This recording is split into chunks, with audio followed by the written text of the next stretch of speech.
I've been eyeing up this Tamarac here all summer and waiting for this time of year to go ahead and cut it down. So I thought I'd do that this week and get this thing cut down.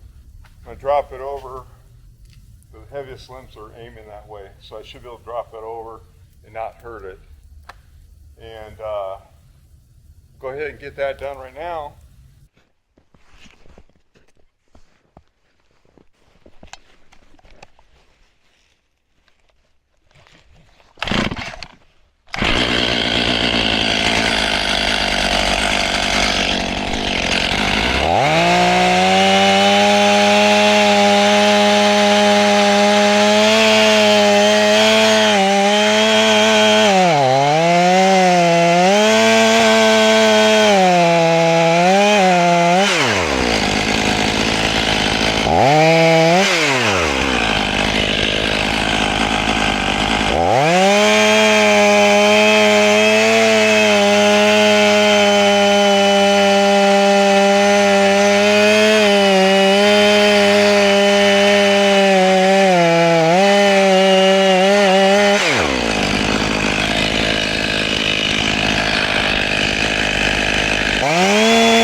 This was a Tamarac. It's probably about 50 feet long, 60 feet long. A good portion of it, most of it, I will make shakes out of for the roof of this next cabin build. So I wanted to get that cut down. I've been eyeing it up because it's such a straight log. It's got a few limbs here and there down below. But this time, these won't be made out of by hand like the other ones I'm doing on the tiny cabin. I'm going to use what's a Norwood Mills lap siding and shingle making tool, they call it. This is as close as I can get to cedar in high elevation. This is my upper acreage. So we're above 4,500 foot level, above sea level. So I've got a lot of this and a lot of Douglas fir up here. A lot less pine up here than I would like. I wish I had more pine. I enjoy working with pine. It's such a beautiful wood. This is a beautiful wood that they use it to make high-end furniture and stuff out of. Again, it's my closest to being a hardwood that I can find around here. I think the other tree I have down by the creek is ash. And I got some ash that are like probably 4 feet across. I would never cut them down just because they're probably 300 years old and I just can't bring myself to cutting something like that down. They deserve to be around 1,000 years if they can. So we'll leave those standing. I do have in this particular area some beetle kill trees I may drop later here in the next week or so. Pretty big ones. They're actually at the end of the tree here that I just fell. There's a big one there, and I've already fell one. The one that I fell previously had a lot of dry rot in it, so it'd been dead a long time. as well as these may have been too, but I won't know what they look like inside until I cut them down and then maybe cut a section out to see what it looks like towards the top. That's what I did on this one, and the rot had made it all the way to the top. That's pretty bad without falling over. So anyhow, as you can see, I'm wearing my safety gear. I got a hard hat I wear. And so I'm back into that ritual. I'll be doing that more often and just being a little more safety oriented here so that my viewers, you know, at least they see that somebody's using safety gear, and hopefully it'll make them think about it. You know, maybe I should do that too. I have hurt myself without safety gear. In fact, before I bought this stuff, I was cutting a log that had been already fell. I think it was just a log that just fell over on its own. It wasn't cut down. And there was a beehive somewhere at one end of it when I was cutting. It was vibrating on down, and it irritated the bees. And I saw them swarming. I mean, it was a big swarm of bees, like yellow jackets. And I just panicked. So I turned off my saw. I had about a 30-inch bar on it at the time. And so I turned it off. I went to step away like this, and it was still winding down, and my knee went right into the chain. And I cut my kneecap down, the first year I was here actually, down to the bone. And I knew it was a bad deal because it went through my pants, and it hadn't started bleeding yet because it's really thin. You think about it, there's not a lot of meat over your kneecap. And so it doesn't take a whole lot of cutting to hit the bone. Luckily it didn't take the kneecap and grip it and rip it right out, because that would have been a catastrophe for me. So at that point I went home, took care of it. A week later I went to the doctor and I had to get some antibiotics, but other than that everything went fine. I used butterfly band-aids I had, and they said I really should have got stitches, but bottom line is I'm not modeling with my knee or anything, so I don't see the reason to worry about a scar. And it turned out pretty good. It doesn't look that bad. I mean, there's a scar there, but it's not that bad. And it was a learning lesson for me. So that's why I bought my gear, because, you know, I thought, well, safety first. Well, naturally, hot summer days, over 100 degrees, I didn't want to wear this thing.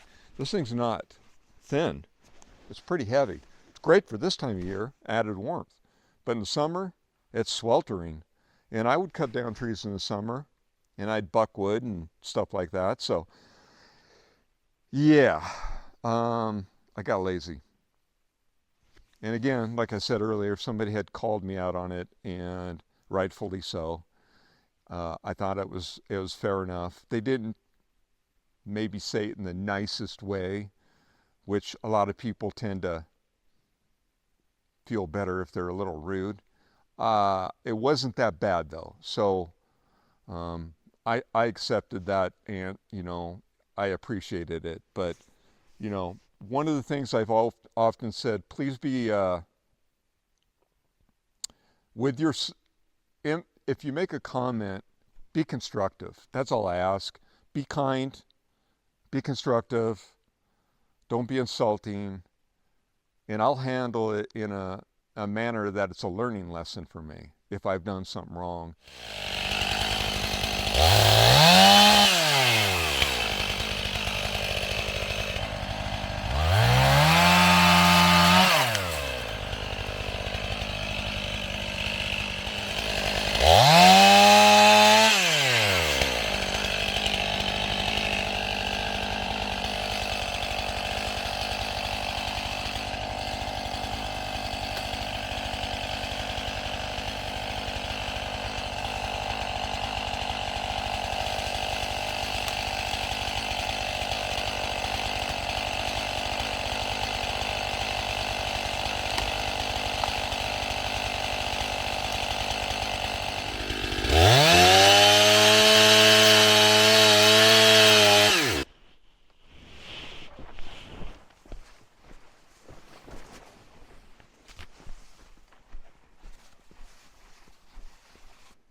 Look out, Sage. I'm coming over there. I'm going to be using the saw. You need to move.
Oops.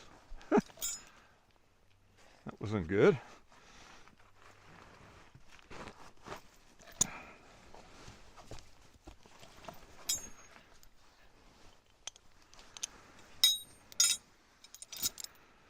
All right.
I guess I really should have tarped over this thing.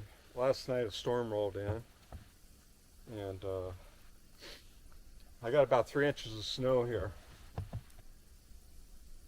At least 3 inches. Don't know if I'm going to be able to pull logs out that I've got cut up.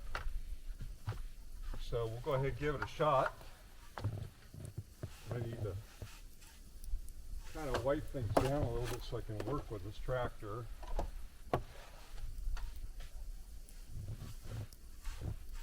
there's a lot of snow on it. But I got everything hooked up. Just a matter of getting this thing warmed up and fired up.